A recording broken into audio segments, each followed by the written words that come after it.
I wanted to ask you more about the COVID, because you had written an article on the COVID and cancer patients. Please go ahead, sir. Please go ahead. So what happens is COVID is something that struck out of the blue. Right. Unplanned, unmitigated natural disaster is what it is best classified as. Tell me about it. It is underlying affected everyone. But we cannot stop treatment. We cannot stop treatment. You need to triage your patients. If a patient has a high tumor load, has a high burden, you need to offer him treatment with the chance that even if he is COVID positive. Because I'll be very honest, when I am not the primary treatment giver, I am the person who tells you that the tumor load is high and you should go ahead with it with your clinical judgment if you think it is best. But what I have seen people who are primary dealing with it, that they have taken a call to treat it. Correct. We have had patients, we have had brilliant surgeons at my alma mater who have treated COVID positive patients. They have taken masks and face shields and 4 layers, a PPE kit, then a surgical gown. If you ever wear a PPE kit, you will understand it is not made of fabric which breathes. You will sweat and the sweat will cling to you, and you will keep on sweating and you will keep on sweating and you will keep on sweating. Those people have done surgeries for 6-8 hours in such attires and PPE kits just for the benefits of the patient. Because we do not want to send someone back home. You do not know what lockdown, what they have faced to reach there or any place.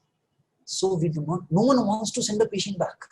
Honestly, if you have ethics, you will not send a patient back. That is what I feel. Because you cannot say, you cannot just say it. You will take the maximum precaution you can. You will wear an N95, you will wear a face shield, you will wear a PPE kit, but you will see your patient. And that is it. There is no other way. The only thing which excuses you is if you have your comorbidities. If you're a known asthmatic yourself, if you yourself are immunocompromised, then yes, you cannot just say I will go to a field to war and take a bullet without a bulletproof vest, right? That is right. So except people who have comorbidities and who have genuine reasons, no one should deny treatment to any patient, leave alone cancer with COVID, because that is a double trouble in itself. Right. And in your article, was what is the main thing, sir, that we can take by? Basically, we were reviewing it was written till May, got published in June. So till May, what has happened in COVID? What are the new modalities? Like remdesivir was approved by the FDA just 2 weeks back. Tocilizumab had first entered Dhaka. India, tocilizumab did not first get via the government route. It was people living in West Bengal who got it smuggled illegally from their relatives in Dhaka, where it was already approved for treatment.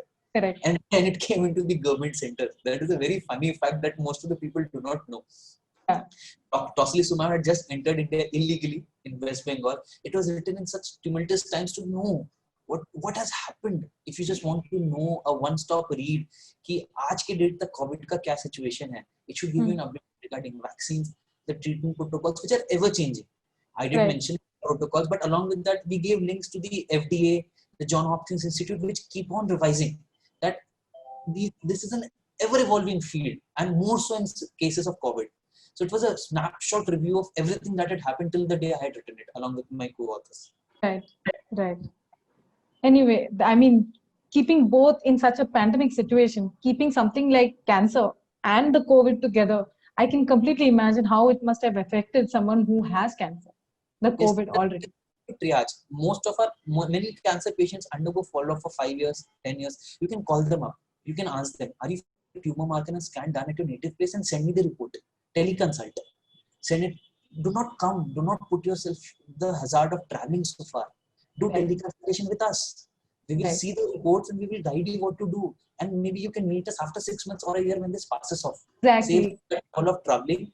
And at the same time, we know that it's in check. There's a scan done, there's a blood test done, nothing big is seen. So yeah, we can keep them from traveling and safe in this situation.